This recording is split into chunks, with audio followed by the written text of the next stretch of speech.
Shalom, selamat pagi Bapak Ibu, saudara-saudari yang dikasih Tuhan dimanapun Anda berada. Kita bersatu dalam doa. Ya Allah Bapa, ya Allah Anak dan Allah Roh Kudus, Trinitas, Allah dengan tiga pribadi. Kami percaya Tuhan, rancangan-Mu dari awal hingga saat ini adalah rancangan terbaik buat hidup kami. Agar kami tetap menjadi milik-Mu. Agar kami menjadi tetap warga negara Allah, dan agar kami bisa diselamatkan dan kami tidak masuk ke dalam kuasa si iblis. Dalam nama Tuhan Yesus kami berdoa. Berbicaralah Tuhan. Amin. Roh Kudus Tuhan. Landasan firman Tuhan diambil dari Yohanes 15 ayat 26. Ketika penolong yang akan kuutus kepadamu dari Bapa datang, yaitu roh kebenaran yang keluar dari Bapa, ia akan bersaksi tentang aku. Kamu juga harus bersaksi karena kamu sejak semula bersama-sama dengan aku. Bapak, Ibu, saudara-saudari yang dikasih Tuhan, siapa Roh Kudus itu? Roh Kudus adalah Allah sendiri. Roh Kudus adalah pribadi Allah. Kita tadi bisa baca di Yohanes 15 ayat 26. Ketika penolong itu, ketika Roh Kudus yang akan kuutus kepadamu dari Bapa datang, yaitu Roh kebenaran yang keluar dari Bapa. Ia yang akan bersaksi tentang aku, yang Kristus. Sangat jelas ya. Roh Kudus itu keluar dari Bapa yang bersaksi tentang Yesus Kristus. Jadi Allah Bapa, Allah Anak, Roh Kudus adalah pribadi Allah. Matius 3 ayat 16 sampai 17 dengan sangat jelas dikatakan, setelah Yesus dibaptis, setelah Yesus keluar dari air, dan waktu itu langit terbuka, dan ia melihat Roh Allah turun seperti burung merpati dan hinggap di atasnya. Dan terdengarlah suara dari surga yang mengatakan, inilah anakku yang kukasihi, kepadanya lah aku berkenan. Jadi ketika Yesus Kristus dibaptis dan keluar dari air, maka Roh Kudus turun ke atas pundaknya. Dan kemudian ada suara dari langit yang mengatakan, inilah anakku yang kukasihi, kepadanya aku berkenan. Allah Bapa, Allah Anak, Roh Kudus adalah satu pribadi. Allah sendiri.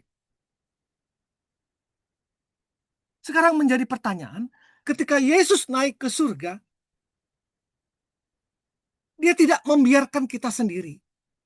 Allah tahu bahwa si iblis tetap berusaha untuk mengambil kita menjadi miliknya. Dia tidak rela kita kembali kepada Allah dan menjadi warga negara Allah.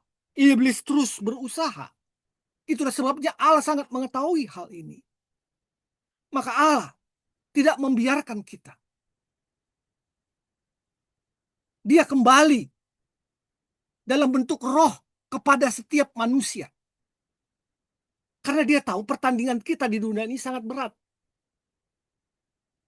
Yohanes 10 ayat 10 mengatakan pencuri, yaitu si iblis datang hanya untuk mencuri kemuliaan kita, membunuh kita, dan membinasakan kita. Iblis tidak rela kita menjadi bagian dari Allah. Iblis bertekad kita harus menjadi miliknya. Waspadalah dan berjaga-jagalah. Lawan musuh iblis berjalan keliling sama seperti singa yang mengaum-ngaum dan mencari orang yang dapat ditelannya. Bapak Ibu, walaupun Allah sudah menebus kita dari dosa, artinya hubungan kita dengan Allah bisa terhubung kembali kepada setiap orang yang percaya kepadanya akan selamat. Tetapi kita harus mengakui daging kita ini lemah. Daging yang lemah itulah yang dipergunakan iblis. Barang siapa orang yang lengah dan terbuai dengan rayuan, bujukan si iblis dalam dunia ini, baik ketenaran, baik harta benda, baik keangkuhan hidup, semuanya itu melekat dalam diri kita. Ketika dibuai oleh dosa, maka itu akan berkorban dengan hebat. Allah tahu, sangat sangat tahu Allah itu. Maka dia mengaruniakan Roh Kudus sebagai roh penolong Allah sendiri di dalam hati kita. Bapak Ibu, saudara-saudari yang dikasihi Tuhan. Baru-baru ini viral satu cerita yang sangat miris, di mana iblis berhasil menguasai diri Wadison Pasaribu. Seorang suami dengan istrinya bernama Petri, si Hombing.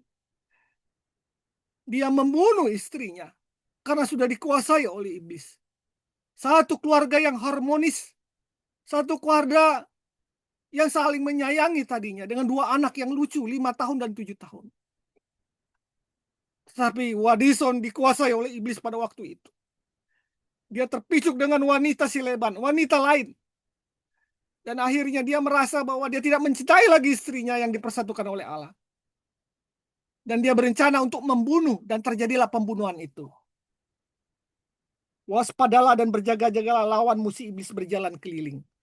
Sama seperti singa yang mengaum-ngaum dan mencari orang yang dapat ditelannya. Untuk itulah Bapak Ibu, Roh Kudus itu turun sebagai roh penolong yang menjadi kekuatan, menjadi perisai kita untuk mengatakan tidak kepada si iblis.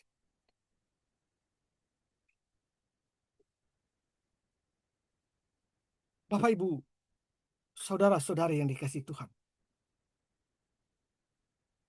Yohanes 14 ayat 16 sangat jelas mengatakan,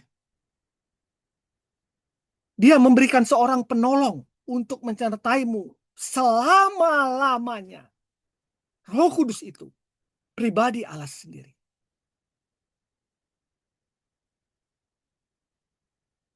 Kasih karunia Tuhan Yesus Kristus dan kasih Allah Bapa dan persekutuan Roh Kudus menyertai kamu sekalian. Pribadi Allah, 3 pribadi, 1 Allah. Jadi di hari Pentakosta ini, di hari turunnya Roh Kudus ini,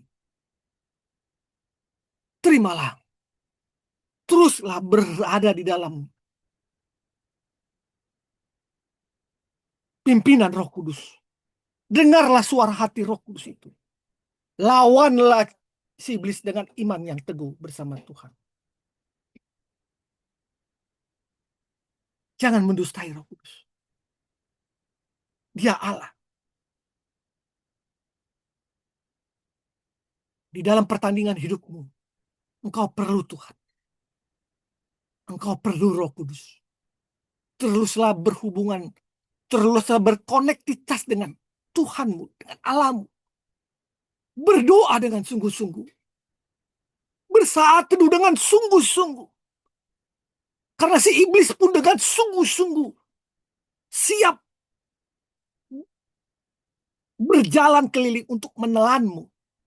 Mencari orang yang siap ditelannya. Tapi jika kau bersama Allah, jika kau bersama Roh Kudus, terus dalam komunitas kebenaranmu, terus berhubungan dengan Allah, maka tidak ada kuasa iblis itu.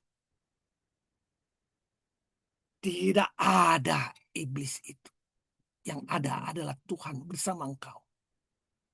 Hingga engkau nanti dipanggil Tuhan dalam kemenangan bersama-sama Allah. Berkumpul bersama Allah. Menjadi warga negara Tuhan. Selamat pagi. Selamat berlibur, selamat berkarya. Tuhan Yesus memberkati. Amin. Amin. Amin.